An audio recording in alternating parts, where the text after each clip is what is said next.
আসসালামু আলাইকুম ওরহমতুল্লাহি অবরকাতু। কোরআন শিখার সহজ পাঠে সকলকে স্বাগত। আজকে আমি আরও একটি গুরুত্বপূর্ণ সূরা নিয়ে আপনাদের সাথে কথা বলবো, যে সূরাটি আমরা প্রায় সময় নামাজের মধ্যে পড়ে থাকি। সূরাটির নাম হচ্ছে সূরাতুল কাফিরুন। এটা হচ্ছে আরবি নাম, বাংলাতে আছে শুধু সূরা কাফিরুন।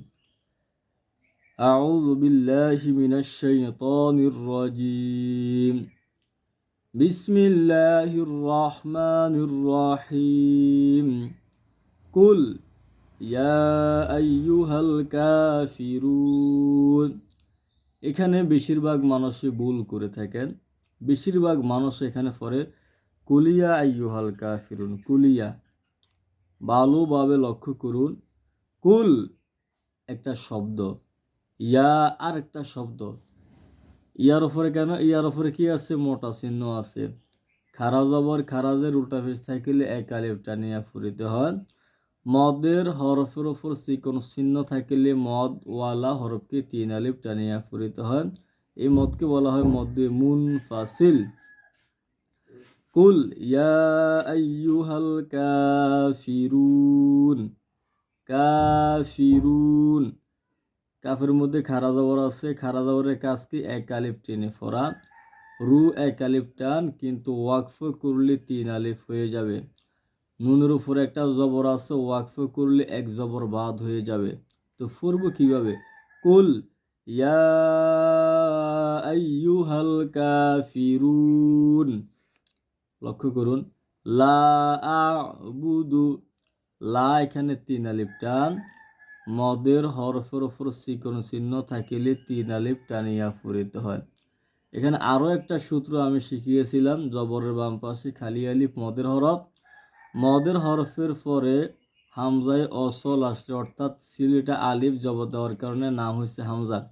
এরকম একটা হামজা আসলে মদওয়ালা হরফকে তিন আলিফ টেনে ফুরিতে হয়। এই মদকে বলা হয় মদ্দে মুনফাসিল। লা আ'বুদু, এখানে অনেকে ভুল ফুরে থাকেন। আ'বুদু মা তা'বুদুন। মা এক আলিফ টান, দু এক আলিফ, ওয়াকফ করলে তিন আলিফ। আশা করি বুঝতে পারছেন। লা আ'বুদু মা তা'বুদুন ওয়ালা আনতুম আবিদুনা মা আ'বুদ। আ'বুদ আছে বুদু, ওয়াকফ করলে দালের উপরে যে ফিসটা আছে এই ফিসটা জজমে পরিণত হবে। আর দাল হরফের উপর যখন জজম হবে তখন দালটা কলকলা হরফে পরিণত হবে। তখন বা দাল ফিসে বুদে ফুটতে হবে। মা আ'বুদ। ওয়ালা তিন আলিফ টান, মা তিন আলিফ টান। এখানে একটি গুন্না আছে, জজমওয়ালা নুনকি নুন সাইকিন বলে। নুন সাইকিনের পরে তা হরফ এসেছে, তা হচ্ছে ইকফার হরফ, এখানে একটা ইকফার গুন্না। ওয়ালা আনতুম আবিদুনা মা আ'বুদ। আ এক আলিফ, দু এক আলিফ। তাহলে এই আয়াতের মধ্যে অনেকগুলো টান আছে। এখানে তিন আলিফ আছে, এখানে ইকফার গুন্না আছে, আ এক আলিফ, দু এক আলিফ, মা তিন আলিফ। এখানে আবার কলকলা আছে। ওয়ালা আনা, ওয়ালা তিন আলিফ টান, জবরের বাম পাশে খালি আলিফ মদের হরফ, মদের হরফ হলো চিকন চিহ্ন। এখানে যে আনাটা আছে, এখানে এই আনাটা টানা যাবে না। সকল আনা টানা মানা, চারটে আনা সারা, আনাবা, আনাবু, আনামিলা, আনাসিয়া। এই চারটা আনা থাকলে আপনি টানবেন, অন্য আনা থাকলে আপনি টানতে পারবেন না। তবে আনা দুই রকম হয়।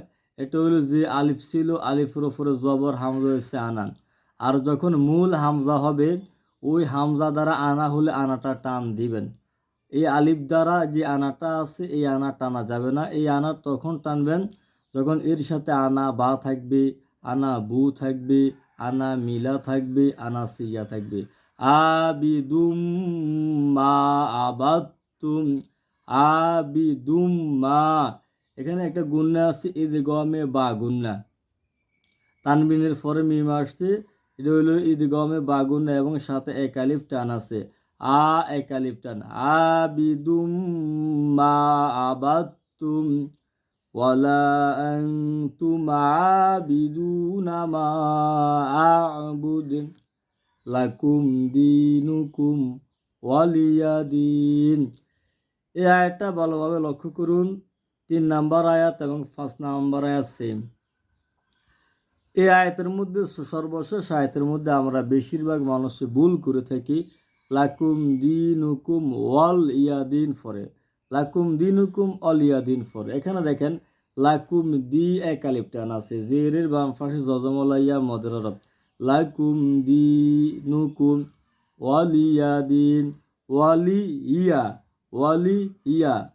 এখানে অনেকে পড়ে ওয়ালি আদিন, ওয়ালি আদিন। শব্দটা আছে কি ওয়ালি ইয়া, ওয়া জবর ওয়া লাম জিল্লি, ওয়ালি ইয়া জবর ইয়া, ওয়ালিয়া, ওয়ালিয়া দিন, লাকুম দিনুকুম ওয়ালিয়া দিন।